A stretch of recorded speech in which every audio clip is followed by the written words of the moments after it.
Nainggit si Kikang Kalabaw. Sa isang malayong nayon sa bayan ng Maribohok sa lalawigan ng Surigao, ay may isang masipag na magsasakang nagngangalang Mang Donato. Si Mang Donato ay tahimik na namumuhay kasama ang kanyang pamilya at dalawang alagang hayop, sina Kikang Kalabaw at Basyong Aso. Si Kikang Kalabaw ang katuwang ni Mang Donato sa bukid. Masipag ito sa pag-aararo at wala ring reklamo sa pagbubuhat ng mabibigat na bagay, kaya naman mahal na mahal siya ng kanilang amo. Laging may nakahandang sariwang damo at malinis na tubig para sa kanya si Mang Donato. Binibigyan din siya ng pagkakataong maglublob sa putikan, lalo na kapag kainitan ng araw upang maginhawahan ang kanyang katawan. Sa gabi naman ay nagpapahinga siya sa isang kubong malapit sa bahay ng mag-anak. Sa kabila ng maayos niyang kalagayan ay hindi masaya si Kikang Kalabaw. Nakikita niya kasi kung paano tratuhin ni Mang Donato si Basyong Aso.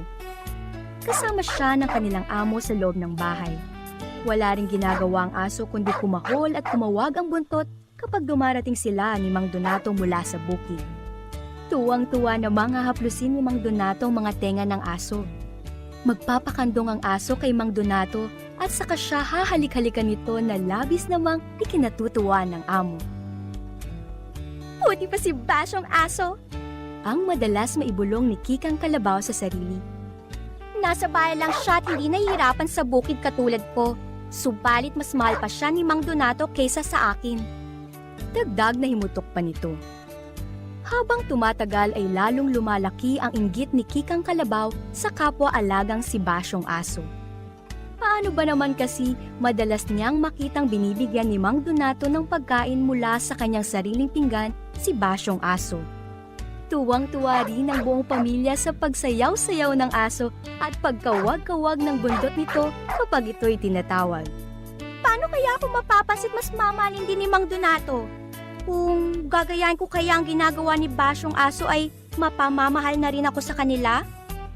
Tanong nito sa sarili habang nalulumbay na nagpapahingang mag-isa sa kanyang kubo. Tanging mga lamok na umuugong sa kanyang tainga ang kasama niya sa mga tahimik na gabing katulad nito. Samantalang si Basyong Aso ay natutulog sa isang malambot na higaan sa ibaba ng kama ni Mang Donato.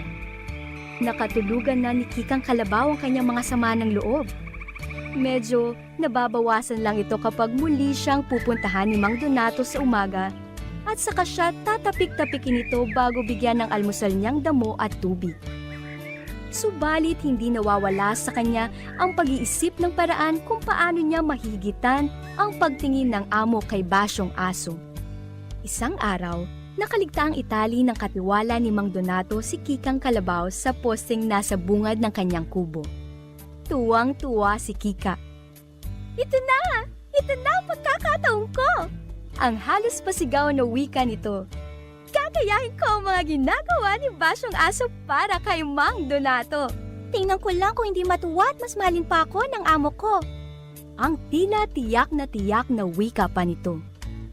Patakbong pumasok si Kikang Kalabaw sa loob ng kusina ni Mang Donato. Nadatnan niya itong mag-isang kumakain ng tanghalian.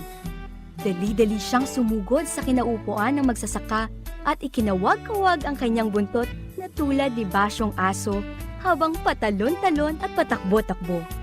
Sa katatalon niya ay natabing niya ang mesa kaya't naglaglagan ng mga pagkain at mga basag ang mga pinggan, baso at iba pang bagay na nasa mesa. Bigla rin siyang naupo sa kandungan ng gulat na si Mang Donato habang walang humpay niya itong hinahalik-halikan. Tulong! Tulungan niyo ako! Dahil sa malakas na sigaw ni Mang Donato, ay nagtakbuhang pumasok sa kusina ang kanyang buong pamilya at mga katiwala. Dali-daling hinatak ng isang katiwala ang tali ng kalabaw at dinala ito sa kalapit na kubo. Anong pumasok sa utak mong kalabaw ka? Muntik mo nang mapatay si Mang Donato sa ginawa mo. Magtatanda ka na ngayon at hindi mo malilimutan ang araw na ito. Ang galit na sigaw ng katiwala habang pinapalo ang kalabaw dahil sa ginawa nito. Tunay ngang ang pagiging mainggitin ay hindi nagbubunga ng mabuti.